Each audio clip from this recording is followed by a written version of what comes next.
नमस्कार, मैं रवि सिंह चौहान। आपका हमारे channel Ravi official digital news में स्वागत।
कृपया स्थान ग्रहण कर लीजिए प्लीज।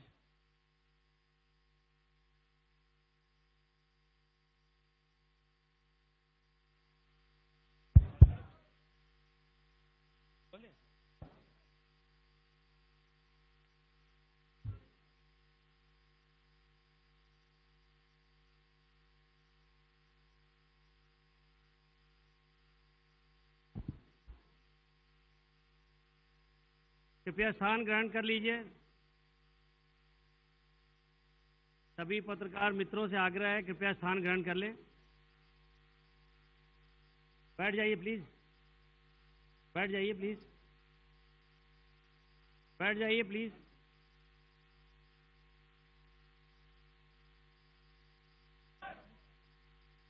एक मिनट प्लीज।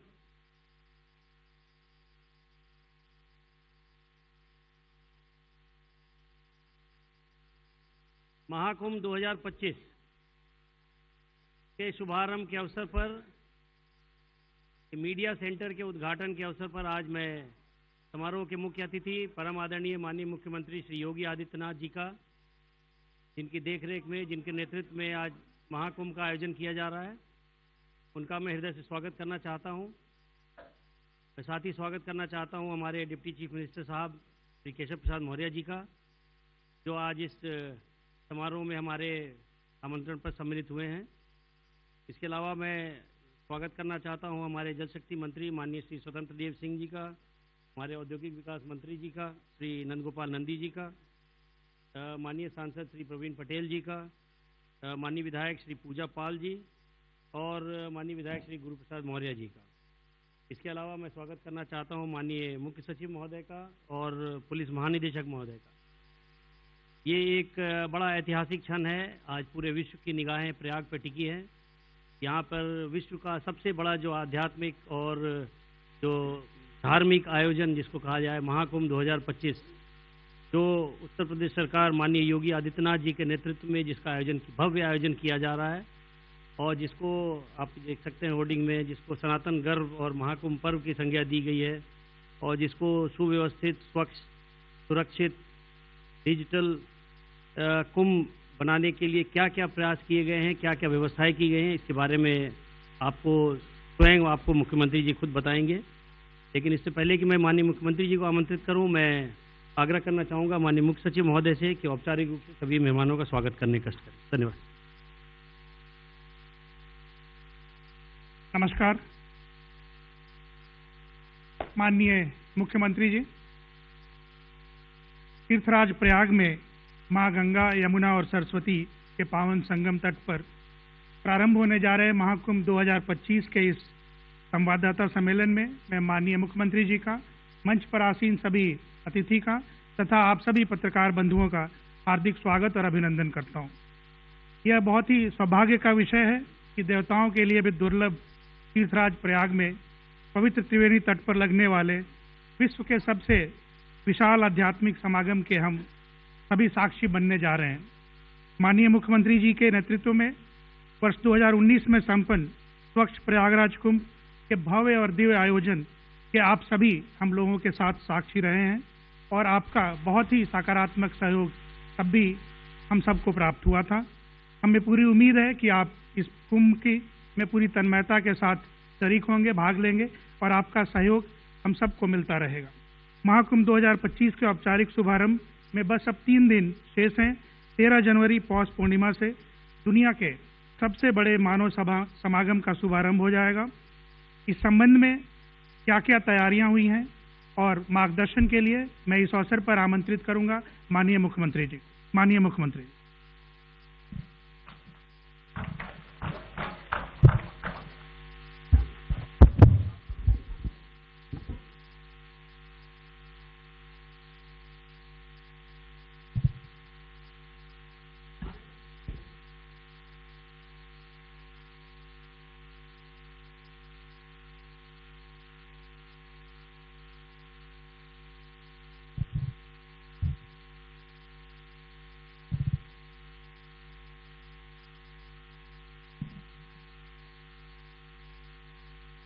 मित्रों, मैं आज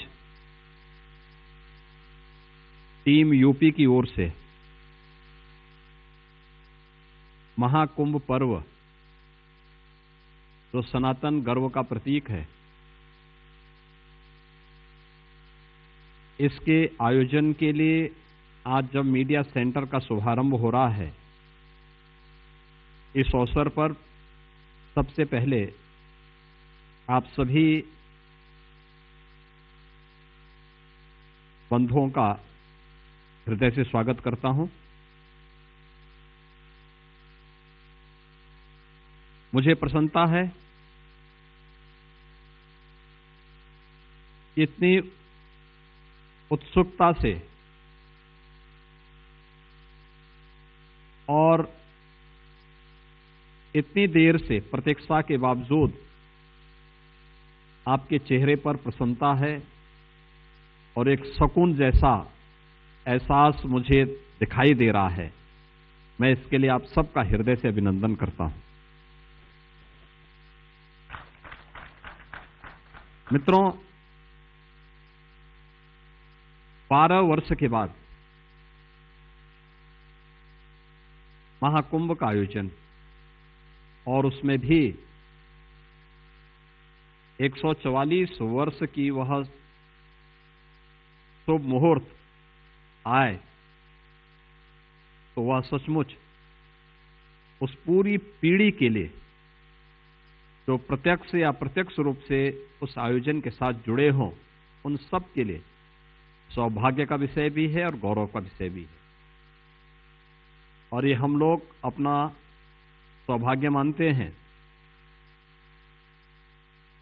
कि सनातन गर्व के प्रतीक महाकुंभ पर्व को आयोजित करने का सौभाग्य डबल इंजन की भारतीय जनता पार्टी की सरकार को प्रयागराज की इस पावन धरा पर आयोजित करने का अवसर प्राप्त हो रहा है।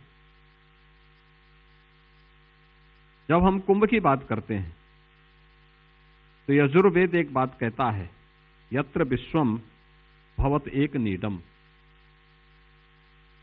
यानी जहां संपूर्ण विश्व एक घोंसले के रूप में एकत्र होता हुआ दिखाई देता है। दुनिया की एक अस्थायी सिटी, सबसे बड़ी सिटी, और वो आपने यहां पर प्रयागराज के अंदर पिछले 2-2.5 महीनों के अंदर बसती हुई देखी। अनुमान करिए कितना विस्तृत भूभाग है, कितना विस्तृत है। मैं अपराह्न में 2 बजे यहां पहुंच गया था और 2 बजे से 6:30 बजे तक अखाड़ों में अन्य 2-3 सेक्टर हैं, उनमें केवल एक औपचारिक संवाद के लिए मिलने के लिए गया था, व्यवस्था के बारे में जानकारी लेने के लिए गया था।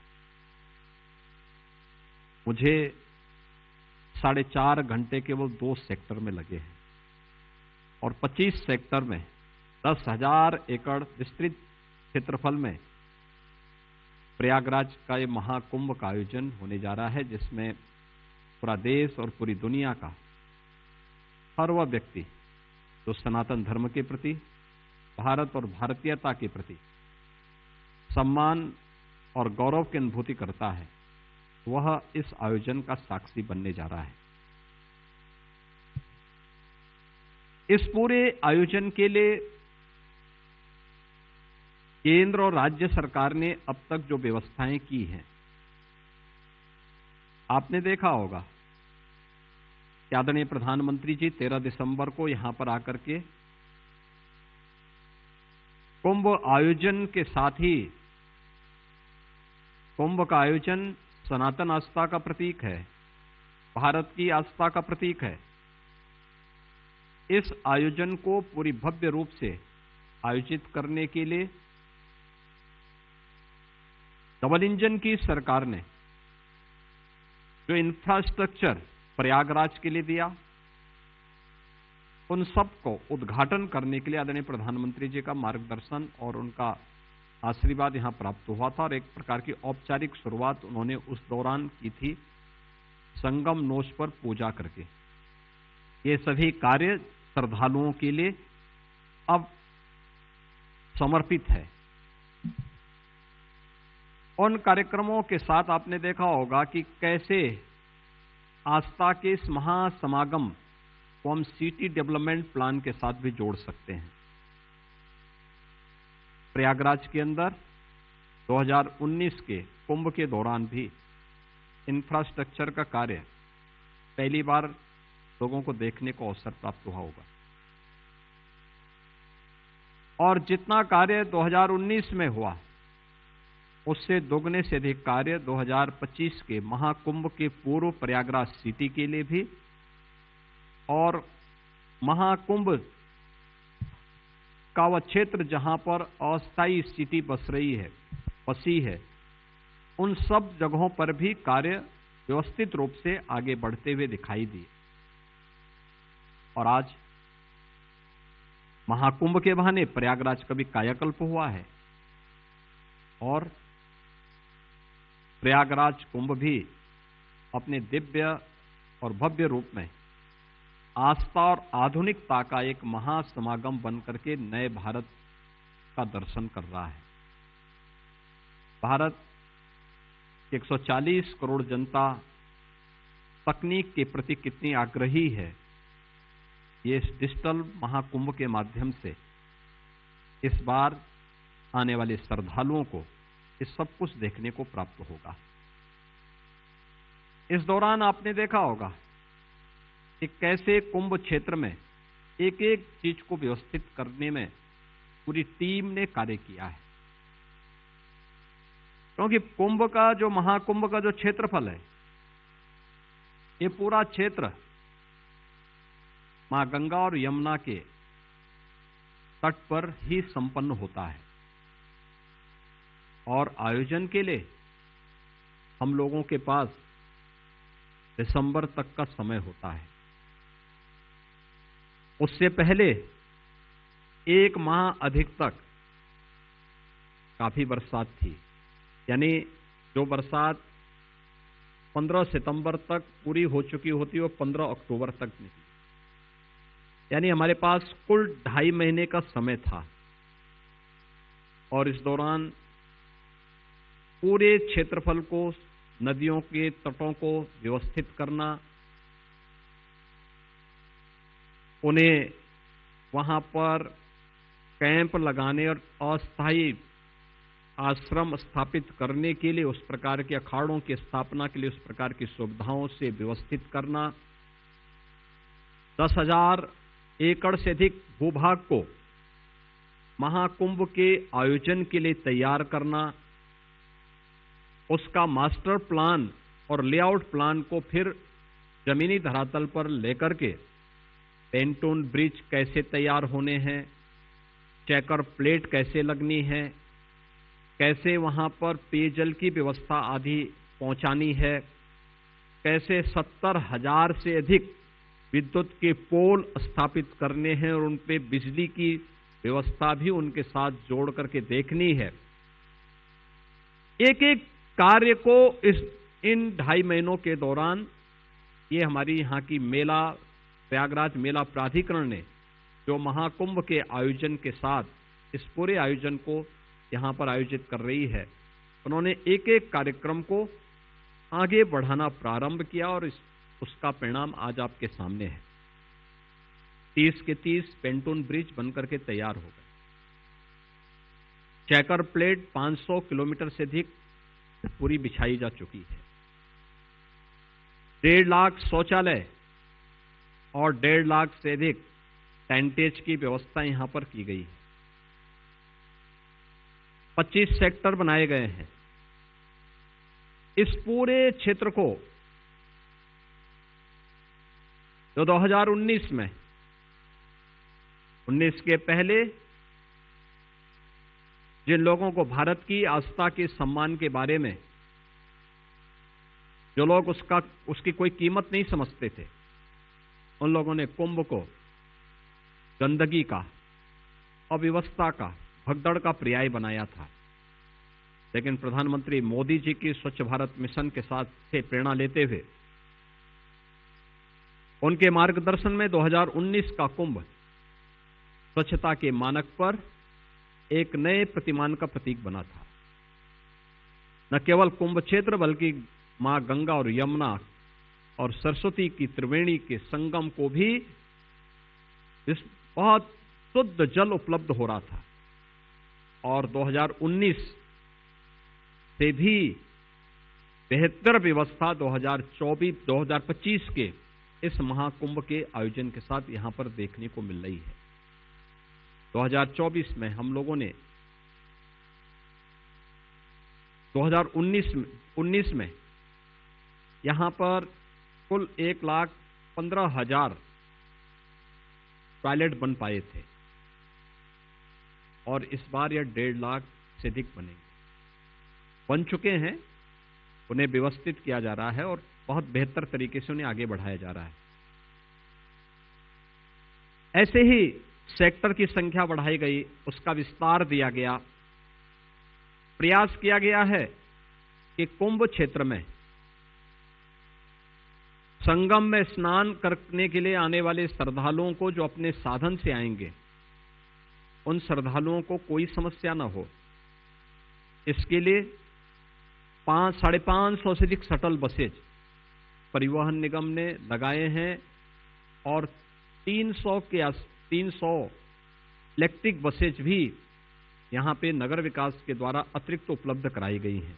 इसके अलावा ई रिक्शा और अन्य गोल्फ कार्ड आदि भी यहां पर उनकी सुविधा के लिए, श्रद्धालुओं की सुविधा के लिए लगाए गए हैं और इसके लिए 5,000 एकड़ का भूभाग केवल पार्किंग के लिए ही आरक्षित किया गया है, जो संगम तट से 5 किलोमीटर के दायरे में स्थित हैं, जिन्हें व्यवस्थित रूप से संचालित करने का दायित्व भी वहां पर दिया गया है। कुंभ स्वच्छ भी रहे, सुव्यवस्थित भी रहे तो साथ साथ सुरक्षित भी रहे, इसकी भी पुख्ता व्यवस्था की गई है। 56 थाने अतिरिक्त बनाए गए हैं। एक एक गतिविधि पे नजर रखने के लिए या ये टूल के माध्यम से एक एक गतिविधि पे नजर रखी जा रही है। एंटी ड्रोन सिस्टम यहां पर स्थापित हो चुका है। हर एक कार्य को बहुत अच्छे ढंग से व्यवस्थित करते हुए पर्याप्त मात्रा में सीसीटीवी कैमरे का कवरेज भी दिया गया है। कुंभ के महाकुंभ के इस पूरे आयोजन के साथ देश भर से आने वाली और दुनिया भर से आने वाले आस्थावान श्रद्धालुओं के प्रति उन्हें कोई समस्या न हो। पूज्य संतों के सानिध्य में व्यवस्था को पूरी चाक चौबंद करने के लिए सरकार, स्थानीय प्रशासन, जनप्रतिनिधि और सभी जो भी सरकार से जुड़े हुए पक्ष हों या फिर स्थानीय स्तर पर विभिन्न संस्थाओं को जोड़ करके भी इसे व्यवस्थित रूप से आगे बढ़ाने का कार्य किया गया है और इसको आगे बढ़ाने के लिए पूरी सुविधाएं उपलब्ध करवाई गई हैं। 13 अखाड़ों ने अपने आश्रम स्थापित कर लिए हैं। 13 अखाड़े स्थापित हो चुके हैं।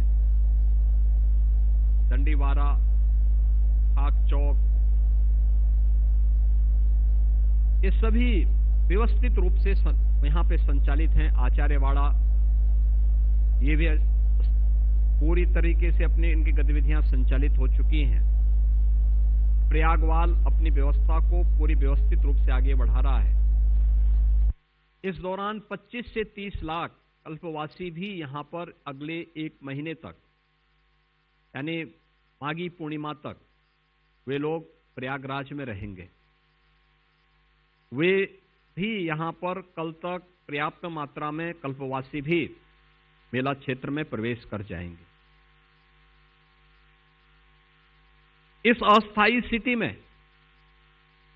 जो 6 प्रमुख तिथियां हैं महाकुंभ स्नान की, उनमें 13 जनवरी को पौष पूर्णिमा, 14 जनवरी को मकर संक्रांति, 29 जनवरी को मौनी अमावस्या, 3 फरवरी को बसंत पंचमी, माघी पूर्णिमा और 26 फरवरी को महाशिवरात्रि। ये 6 प्रमुख स्नान हैं, जिनमें 3 जो परंपरागत रूप से शाही स्नान थे, जिन्हें अमृत स्नान के रूप में संतों ने उसे मान्यता दी। ये 3 प्रमुख होंगे मकर संक्रांति का, मौनी अमावस्या का और बसंत पंचमी का। इन तीनों स्नानों में मौनी अमावस्या के दिन हमारा अनुमान है कि 8 से 10 करोड़ तक श्रद्धालु प्रयागराज में आएंगे। प्रयागराज में सारी व्यवस्थाएं उनके लिए की जा रही हैं। बसंत पंचमी में भी हम लोगों का अनुमान है कि 5 से 6 करोड़ तक श्रद्धालु प्रयागराज में स्नान करने के लिए आएंगे। मकर संक्रांति के अवसर पर भी भारी मात्रा में श्रद्धालु प्रयागराज में आने वाले हैं। रेलवे ने 3000 से अधिक स्पेशल ट्रेन इस अवसर पर प्रयागराज के लिए प्रारंभ की। यहां पर पहले से एयर कनेक्टिविटी के लिए 10 कनेक्टिविटी से जुड़ा हुआ था। 14 नई फ्लाइट प्रयागराज के लिए जोड़ी गई हैं। 8000 से अधिक परिवहन निगम की बसेस प्रदेश के अंदर श्रद्धालुओं को प्रयागराज में लाने के लिए लगाई गई हैं। 9 रेलवे स्टेशन है, जहां पर रेलवे से आने वाले श्रद्धालुओं को या यहां से जाने वाले श्रद्धालुओं को सुविधा देने के लिए, वहां पर अगर रेलवे स्टेशन पर भीड़ है तो उनके लिए अलग से वेटिंग स्पेस भी दिया गया है, जहां पे 1 लाख, प्रत्येक रेलवे स्टेशन पर 1 लाख श्रद्धालुओं को अलग से उस वेटिंग लॉज में रुकने की व्यवस्था रहेगी। मोबाइल टिकट काउंटर भी हर एक रेलवे स्टेशन और प्लेटफॉर्म पर श्रद्धालु जनों को उपलब्ध होंगे। डिजिटल डिस्प्ले बोर्ड के माध्यम से रेलवे स्टेशन हो, एयरपोर्ट हो या परिवहन निगम के बस स्टैंड, वहां पर प्रत्येक जगह के लिए कब कब कौन सी सेवा प्रारंभ हो रही है, ये सारी सुविधाएं वहां पर उपलब्ध करवाने की तैयारियां की गई हैं। और एयर कनेक्टिविटी के लिए भी यहां पर अतिरिक्त वायु सेवा के साथ प्रयागराज को यह सुविधा प्रदान की गई है। जहां श्रद्धालुओं की सुविधा हो, वहीं पहली बार प्रयागराज में आने वाले जो श्रद्धालु हैं, प्रयागराज की उनकी यात्रा अद्भुत हो, अलौकिक हो, उनके लिए अकल्पनीय हो जाए कि जिसकी कल्पना नहीं कर सकते थे, वह भी उनको देखने के लिए को मिले। और आने वाले समय में केवल महाकुंभ के दौरान नहीं, बल्कि पूरे वर्ष भर श्रद्धालु जन प्रयागराज, तो वैसे भी ये तीर्थराज है,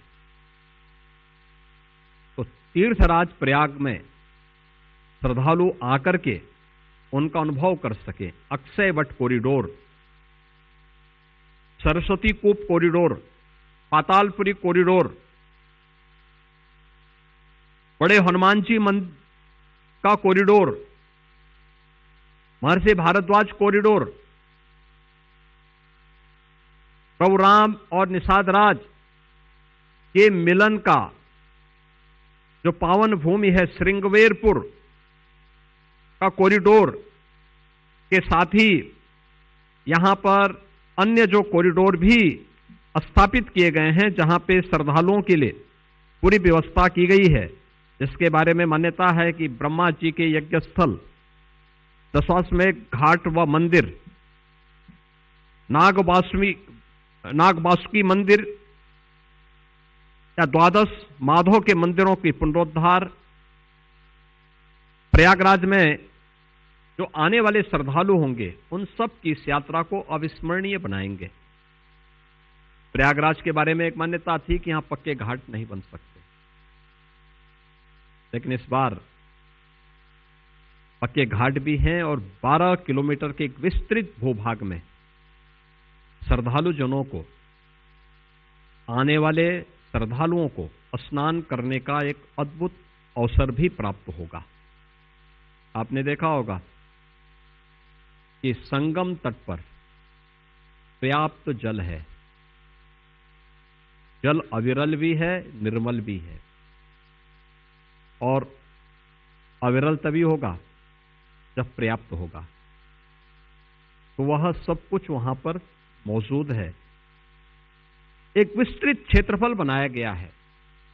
क्राउड मैनेजमेंट के लिए भी विशेषज्ञों के साथ मिलकर के मेला प्राधिकरण ने वे सारी सुविधाएं उपलब्ध करवाई हैं और इन सभी कार्यक्रमों को व्यवस्थित रूप से आगे बढ़ाने का कार्य यहां पर किया गया है। प्रधानमंत्री जी की एक प्रेरणा थी कि आस्था और आधुनिकता का एक अद्भुत महासमागम भी ये बने, और जिसका शुभारंभ 13 दिसंबर को आदरणीय प्रधानमंत्री जी ने किया है। कुंभ सहायक चैटबॉट को भी उन्होंने यहां पे लॉन्च किया है, जिसमें यह चैटबॉट 11 भाषाओं में इससे संवाद करने में यह सक्षम है और ये भी यहां पे प्रारंभ हो चुका है। इसके अलावा महाकुंभ मेला 25 में एक ऐप लॉन्च किया गया है, जो गूगल के साथ भी इसमें एक एमओयू मेला प्राधिकरण ने यहां पर किया है, जो यहां के डिजिटल मैप पर पूरे मेला क्षेत्र को कोई भी श्रद्धालु आकर के देखना चाहता है, किसी सेक्टर में जाना चाहता है, किसी आश्रम में जाना चाहता है, तो उसे ये सुविधा यहां पर प्राप्त हो। मित्रों, आज इन सभी सुविधाओं को आपने देखा होगा, महसूस भी किया होगा और इस दौरान आप करेंगे। 2019 में प्रयागराज कुंभ को आप लोगों ने आस्था के एक अद्भुत संगम के रूप में देश और दुनिया के सामने प्रस्तुत किया था। प्रयागराज सिटी एक नई पहचान और जिसकी वो हकदार थी। प्रयागराज जिस कार्य का हकदार था, उसको आपने बहुत व्यवस्थित रूप में, जो यहां की उपलब्धियां थी, जो जिसके लिए वो हकदार था, उन सभी को आपने बहुत व्यवस्थित तरीके से प्रस्तुत करने का कार्य किया था। परिणाम था यूनेस्को को प्रधानमंत्री मोदी जी की प्रेरणा से और मोदी जी के प्रयास से प्रयागराज कुंभ को मानवता की अमूर्त सांस्कृतिक धरोहर के रूप में मान्यता प्राप्त हुई थी। और इस बार फिर प्रयागराज की सभी पॉजिटिव एनर्जी देश और दुनिया में जाए, विश्व मानवता के कल्याण का मार्ग यहां से प्रशस्त हो, इसके लिए यह मीडिया सेंटर आज आप सबकी सेवा में यहां पर समर्पित किया जा रहा है। इसमें खबरें फाइल करने या इंटरव्यू पॉडकास्ट की व्यवस्था, एडिटिंग हो या फिर महाकुंभ से जुड़े हुए किसी संदर्भ ग्रंथ की आवश्यकता, ये सभी कुछ आपको एक प्लेटफॉर्म पर उपलब्ध हो सकती है और उसके लिए मीडिया सेंटर यहां पर स्थापित किया गया है। आपकी सेवा के लिए यहां पे सूचना विभाग ने यहां पर इसको समर्पित किया है। और इसीलिए मुझे आज के इस अवसर पर आप सबको ये बताते हुए कि कुंभ इस बार आस्था और आधुनिकता का एक महासमागम के साथ दुनिया के सबसे बड़े धार्मिक और आध्यात्मिक आयोजन के साथ जुड़ने जा रहा है। अब याद करिए, दुनिया की तीसरी बड़ी आबादी इस महाकुंभ का साक्षी बनेगी। 40 करोड़ से ऊपर श्रद्धालु प्रयागराज आबादी 40 करोड़ से ऊपर है, तो प्रयागराज में होगा।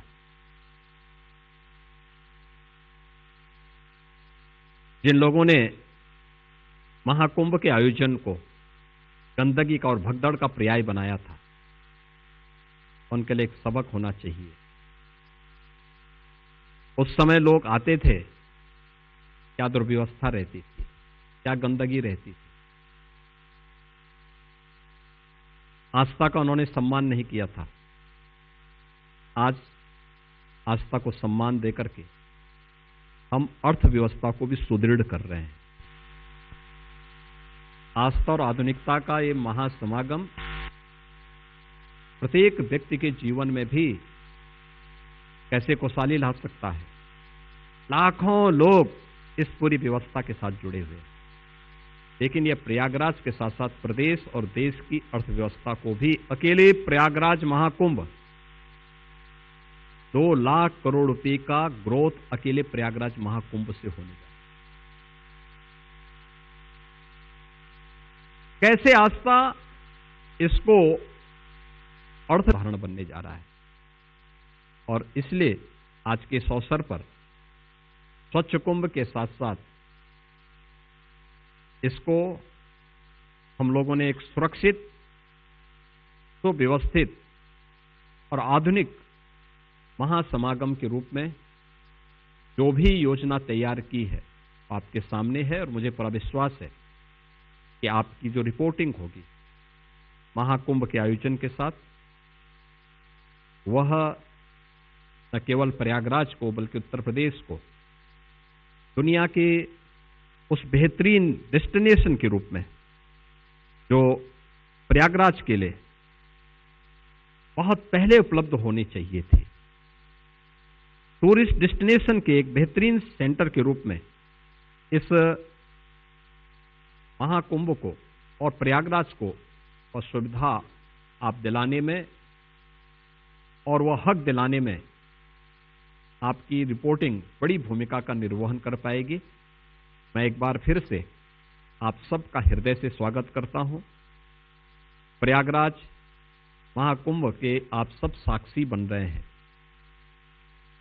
और अवश्य अलग अलग समय में अलग अलग कार्यक्रमों के जरिए इस पूरे 45 दिन के आयोजन के साथ हमें जुड़ने, उसका साक्षी बनने और उसको देखने का अवसर प्राप्त होगा। स्वाभाविक रूप से लोकतंत्र के इस चौथे स्तंभ की सहभागिता इस पूरे आयोजन को सफलता के एक नए प्रतिमान तक स्थापित करने में सहायक होगा। इस विश्वास के साथ मैं मीडिया सेंटर के शुभारंभ के अवसर पर आप सभी को हृदय से एक बार फिर से अभिनंदन करता हूं। आप सबके प्रति अपनी शुभकामनाएं भी देता हूं और विश्वास करता हूं कि हम सब मिल करके अपनी सिटी के बारे में, अपने प्रदेश के बारे में और अपने देश के बारे में एक सकारात्मक लेखनी के माध्यम से आम जनमानस की आस्था को सम्मान देंगे और अपने देश की अर्थव्यवस्था को आगे बढ़ाने में अपना योगदान देंगे। आप सबका मैं एक बार फिर से हृदय से धन्यवाद करता हूं। बहुत बहुत धन्यवाद।